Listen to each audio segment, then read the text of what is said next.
سلام تخطاتلتي مدبي يوتيوب channel سينما سمره ابناي لهم مدبنا بحدقه مكينه بموت استفلينا وري تصاوتي عالمنا جوزي أنطونيو ريس تاريخ هيوت حزنا لكم مسينا لنا مكتتالكم بخبرنا عدم جوزي أنطونيو ريس كالديرون بزبل ملو مصوع سمي زفلات زبزحه افكار سبورت غنا ريس باتبل دحرويت سمي زديهم እዚ ስጳኛው ተጻዋታይ ሓደ መስከረም 1983 ኣብ ኤርትራ ትበሃል ኩሸት ናይ ሲቪላት ወሊዱ ብድሕሪ እዚ ድማ ምስ ስድራ ቤት ብምዃን ናብ ሮማን ትበሃል ንእሽቶ ከተማ ክሳግም ተገዲዱ ሬስ ወዲ 10 ዓመት ምስ ኮነ ናይ ኩዕሶ እግሪ ህይወቱ ኣሃዱ ኢሉ ፈሊሞም ከም መበገሲ ናይዝ ድማ ምስ ንኣሽቱ ጋንታታት ሲቪያ ክጽምበር ግዜ ኣይወሰደሉን ድሕሪ እዚ ግዜ ድማ 1999 ሙሉእ ውዕል ምስታ ክለብ ከቲሞም ኣብ ዓመት ስፖርት 1999 2000 ድማ ኣብ መበል 16 ዕድሚኡ ኣንጻር ዘራጎዛ ክሰለፍ ዕድል ረኸበ በቲ ኣብ ንኡስ ዕድሚኡ ህያው ዝኾነ ምስክር ናይ ብቕዓቱ ዝተዓንዱ ኣካየድቲ ሃገራዊት ጋንታ ስጳኛ ድማ ነቲ ተጻዋታይ ሙስኦም ክጽምብርዎ ግዜ ኣይወሰደሎምን ኣብቲ ግዜ ድማ ኣብ ናይ ትሕቲ ዕድመ ዝካየድ ዝነበረ ናይ ዩኤፋ ዩሮፕያ ናይ ትሕቲ 17 ዓመት ጸወታታት ኩዕሶ እግሪ ምስቲ ኣብዚ እዋን እዚ ምስ ሰከንዳ ዲቪዥን ዝርከብ እንዳ ሱልያንስ ብምዃን ጻውዒት ረኸበ ድሕሪ ሲቪያ ናብ ዝቕጽል መድረኽ ምሕላፋ ድማ ሬስ ምስታ ጋንታ ብምዃን ኣዝዩ ምቁር ናይ ጸወታ ግዜ ኣሕሊፉ ከም ውፅኢት ናይዚ ድማ 25 ዘመዝገበን ሾቶታት ኣብ ወግዓዊ መርበብ ሓበሬታ ናይታ ጋንታ ክብረ ወሰን ዝሓዘ ተጻዋታይ ተባሂሉ ልዕሊ መጠን ስሙ ብዓውታ ተጸዊዑ ድሕሪ ግዜ ሬስ ካብ ስጳኛ ሓሊፉ ስሙ ኣብ እዝኒ ዓበይቲ ጋንታ እንግሊዝ ክበጽሕ ግዜ ኣይወሰደን በዚ መዳይ ወላኳ ኣብቲ ግዜ ማናጀር ናይ ሲቪያ ዝነበረ ጃኦኪን ኮፕሮስ ነቲ ተጻዋታይ ከጽንሖ ዝከኣል እንተገበረ እቲ መትሓዝ ዘይነበሮ ተጻዋታይ ግና ኣብ ጥሪ 2003-2004 ዓመት ስፖርት ምስግጋር ተጻወቲ ጉዕዞ ናብ ኣርሰናል ኮነ እታ እንግሊዛዊት ጋንታ ነቲ ተጻዋታይ ንምዕዳግ ዘውጻቶ ገንዘብ 10.5 ሚልዮን ፓውንድ ይበጽሕ ነበረ እቲ ሰናፍ ዘይነበረ ኣብ ድሌት ቦታ ክጻወት ዘይጽገም ዝነበረ ሬስ ድማ ኣብ ኣርሰናል ብምዃን ልዕሊ ዝተኸፍለሉ ንላዕሊ ነታ ጋንታ ኣበርከተላ ኣብ ፈለማ ሓደ ለካቲት 2004 ኣርሰናል ወኪሉ ዘካየዶ ግጥም ድማ ኣብ ልዕሊ ማንቸስተር ሲቲ ጋንቱ ተዓዊታ ክትወጽእ ዝለዓለ ተራ ተጻዊቱ ብዘይካዚ ኣብ ሰዓበ ድሕሪ 2 መዓልቲ ኣብ ዝተሰርዐ ኣንጻር ሚድልስብሮ ናይ ሊካብ ግጥማት ድማ ባዕሉ ብዘመዝገባ ሸቶ ኣርሰናል ነፍሲ ኣውፅያ እዚ ጥራይ ዘይኮነ ኣብ ዝቐጸለት ወርሒ ምስ ቸልሲ ኣብ ጽበዮም ዝነበረ ጉዕዞ ክልተ ብዘበርከተን ሸቶታት ኣብ ግጥማት ኤፍኤ ካፕ ቸልሲ ምግላፋ ዝዝከር እዩ እዚ ንኩዕሶ እግሪ ካብ ዝተፈጥሮ ሰባት ሓደ ምዃኑ ዝነገረሉ ሬስ እዚ ጥራይ ዘይኮነ ኣርሰናል ኣብቲ ዓመት ናይ ዝተኻየደ ናይ ርብዒ ፍጻሜ ቻምፒዮንስ ሊግ ኤውሮፓ ክትበጽሑን ኣኽኢልዋ ምንባሩ መዛግብቲ ናይታ ጋንታ ይገልጹዮም ኣብ ኩዕሶ ብዘሎ ምልከት ሓደ ካብ ብሉጻት ፍሉጣት ተጻወቲ ክኸውን ዝበቕዐ ሬስ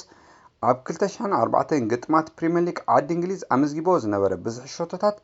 ኣርሰናል ዘይተሰዓርነታ ንነዊሕ እዋን ዝጓዓዝ ዝለዓለ ተራ ተጻዊት እዩ ቅድሚ ክራማት 2004 ምእታው ኣብ ዝተኻየደ ናይ ምሕዝነታዊ ጸወታታት ብዘርኣየ ብቕዓት ብዙሓት ክለባት ናይ ተዓዲ እንግሊዝ ጥራይ ዘይኮና እተን ኣለዋ ዝበሃላ ጉኑን ሃብቲ ዝውነና ጋንታታቱን ኣፈን ማይ ከም ዝምዑ ገይርዎን እዩ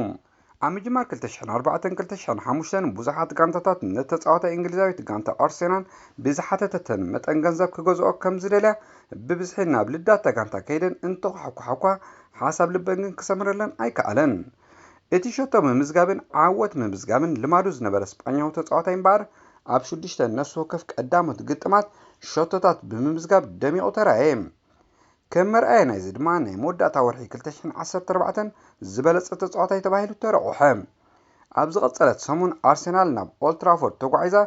ምስ ማንቸስተር ዩናይትድ ኣብ ዘካየደቶ ግጥማት ድሕሪ ስዕረት ምስካማ ድማ ሬስ ኣብ ፈለማ 2015 ኣብ ገዝኡ ሓሚሙ ኮፍ ክብል ተገደደ እቶም ካብ እግሩ ዘይፍለዩ ዝነበሩ ስድራቤት ኣቶ ማሪን ፍራንሲስኮ ሓውን ድማ ኣብ ጎኑ ብምዃን ናብቲ ኣብ ዓዲ እንግሊዝ ዝርከብ ቤቱ ምስኡ ክቕመጡ ጀመሩ ድሕሪ ብዙሕ ገዛ ውዒል ኮይኑ ምትራፉ ድማ ኣካየድቲ ኣርሰናል ነቲ ተጻዋታይ ክሸጥዎ ኣብ መደብ ንፍታኣተዉ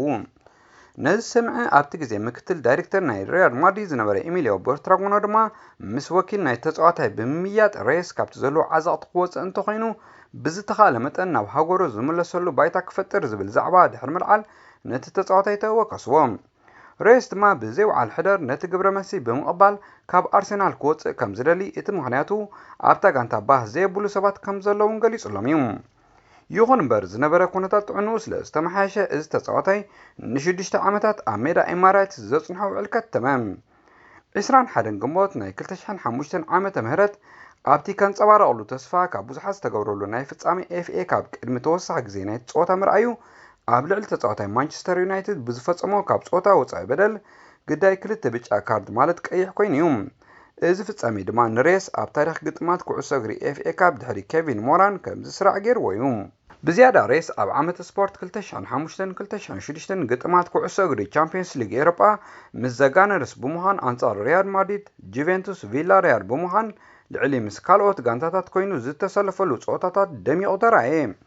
ይኹን እምበር ናይቲ እዋን ጋንቱ ኣርሴናል ኣብ ናይ ፍጻሜ ግጥማት ቻምፒየንስ ሊግ ኤሮጳ ምስ ባርሴሎና ኣብ ተካይዶ ዝነበረ ጸወታ ንብዙሓት ደገፍቲ እታ እንግሊዛዊት ጋንታ ብዘገረመ ፍጻሜ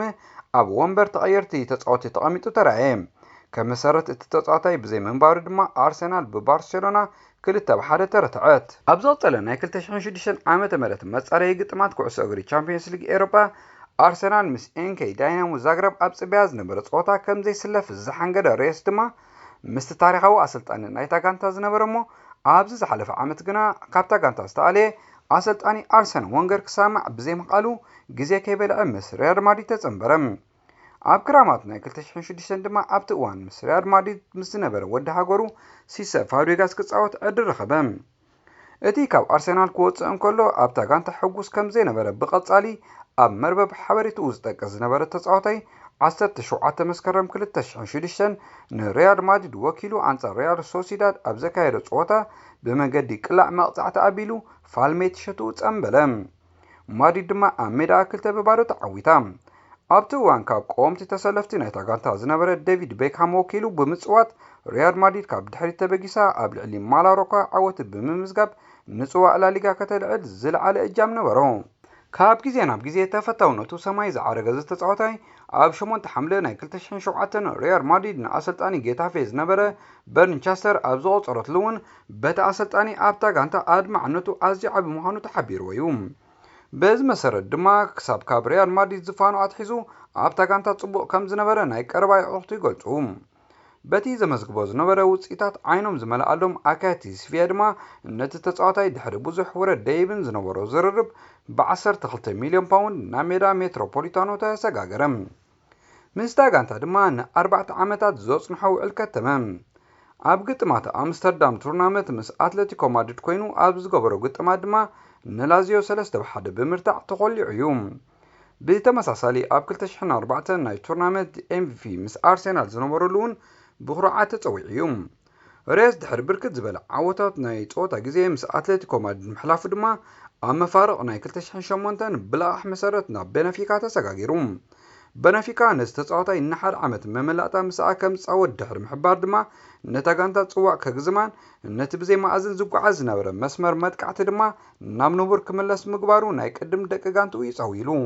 ገለ ካብ ተጠቃሲ ናይቲ ዓመት እቲ ዓወታት እንተሎ ድማ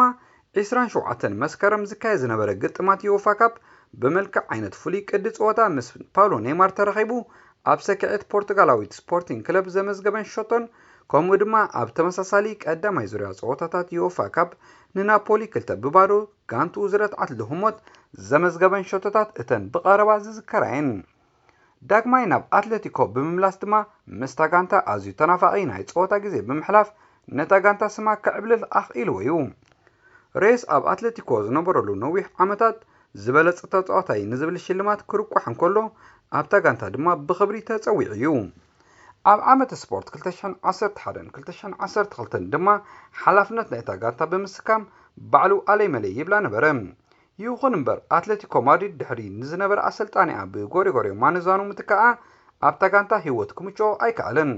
5 ጥሪ 2012 ድማ ናታ ዘዕቤቶ ሰቪያ በውግዒ ተሰጋጊሩ። እዛ ኣባል ላሊጋ እስጳኛ ዝኾነት ጋንታ ድማ ነቲ ተጻዋታይ ከም ዝዓደገቶ ኣብ መርበብ ሓበሬታ ሓበረት። ክሳብ ሰነ 2015 ምስታ ጋንታ ዘጽንሖ ውዕል ኣተወ። ድሕሪ 3 መዓልቲ ድማ ቀዳማይ ጸወትኡ ናብ ሜዳ ናይ ሪዮ ቫያኳኖ ተጓዒዙ ጸወትኡ ኣሰላሰለ። ይኹን እምበር 2-1 ሰቪያ ተሳዒራያ። እቲ ሸቶ ኣብ ምምዝጋብ ቁልጡፍ ዝኾነ ተጻዋታይ ናይቲ ዓመት ሸትኡ 5 ግንቦት ኣብ ሜዳኦም ዳግማይ ምስ ቫያኳኖ ኣብ ዘካየድዎ ግጥም 5-2 ዝተዓወተሉ ዘመዝገባ ነይሮም። بمنظر زي كرأن كله أبصعب وقت ما عصرت حارة تحساس ناي كلتشان عصرت تغلطن قدامي تشتو غانتو ناي درب قطم مسريار بيت أبز نبرت صوتا زمز قبا كوينا سفرت لوم نعينة تصوتا سيفيا كرعمو جزي زي وصلوا له ريس سيفيا ننا عامة سبورت كلتشان عصر تربعتن قطمات كوعس أغري يوروبيان ليك أبز تعوتت له عصر تغلطة تتقست قطمات أمنسوا كفصوتا كلتا شوطتا تابركيتيوم ريس من سيفيا كساب سنة حدا كلتشان عصر شديشان دحر مصوات دما أما بل سلاسان كلتن عامت بسنكي مبقع وعلو كابتا كانتا كمز سنة بتقلصم كساب زستقلت عدمه بزي زخونة تقام زتتصاوت ريس 28 سنة كلتشان عصر شديشان دما اسبانياويت اسبانيول مساك تصاوت صاوعتا غربت لوم نتيجة قربلو عدمه عين زي حاسي ريس دما مستاقانتا نخلت عامت زوصن حوعلتا فرارمم بسران حاسة أما بالعسران حدن قدامي تصوتو مس إسبانيول كوينو زكايدا ريس عدلا قبرن فلورس شدشتا بربعتا رتعتميام ريس ني إسبانيول وكيلو أب زكايدا تصوتاتات فالميت شتو أما فارق ناي كلتشان عصر شدشتاني أوزيروام إذا فتصامي دحري إسبانيول أب ناي وشتاوي قطمات ناي سلاسان قلتن قانتاتات مس أيدي كورن قطمة حدا بحدا مفل لايو إسران حدن تري كلتشانو عصر تشوعتن إسبانيول أم ميدا RCDE مس غراندا قطمة سلست بحدا كتعوات شوتو أبركيتولاني روم يخون بر أب سنة كلتشانو عصر تشوعتن بسنكي مبقع وعلو كابتا كانتا وسيوم كاب كوعسوغري زفانو ولو جزي إن غربز متسز نبرا ريس تري كلتشانو عصر تشومونتن أما بل سلاسنا 4 عدمي مسناي كالاي ديفيجن كانتا كوردوبا سي اف كوردوبا تتنبيريوم دحري 4 ورح دما بنصا ناب ليغ 1 تشايناويت كلب فيجان تي شانغ ليوبارد مستبال كانتا ناي صوتا غزي احلفيوم دحري زتطقس غزي باريس ناب اسبانيا بمملاس اب طريق 2019 ناتا ناي قدم دق غانتو زنبرو ديغو كابل طرني فاز نبرت اكسترا ماديرا نحمشت اوارح مساك صاوت سمامع نيروم يخون برد دحري زقاطمو ناي ميكين حدقا أما بل 35 عدميو بموت كابز عالم تفليلوم ريس بزيكا زتطقس نهاجرايت غانتو اسبانيا وكيلو ابزا كايرو صوتاتات ام مسكرم كلتشانو سلسن عاوت كغوانا صفن كله ام مصري قطمات كعس اغري هاجرات اوروبانا كلتشانو 4 كسلف عدل رهيب نيروم دحر غلط عمت ابز انجد زنبره وانج عالم دما تمريصو كون تنبره كاب 4 صوتاتات كن اب حانتي تسليف نيروم إذا دما أمناي مدب صوتا اسبانيا نسعود عرب حدا ببارو زرت عتل فصامي يوم أوانج أوروبا كلتشان شومونتن قلقل تسفا بزحات دقفت تهاجرايت غانتا كونت نبره نايت وانا سلطان اسبانيا جن ام مسمر ناي كنفي ني ديفيد سيلفان ني سانتي كارولان بمحرايو ات تتصاوتاي زنبرو تسفاق هيمو مترافو ايرسعن كم زحبر زلو ريس دحري تزقاطمو ناي مكين حدقا ناب حكمنا كوانت توسده بزفسسو حيال دم كسرراي كالن بز مسرد دما لومي حدا سنة كابزا ننبرلا زلنا علم بمتفليوم نحناون بوغنا مدب يوتيوب سينما سمرة نبيت سوون حمرة تسب سبورتن صنعتياكم كنبل نفتو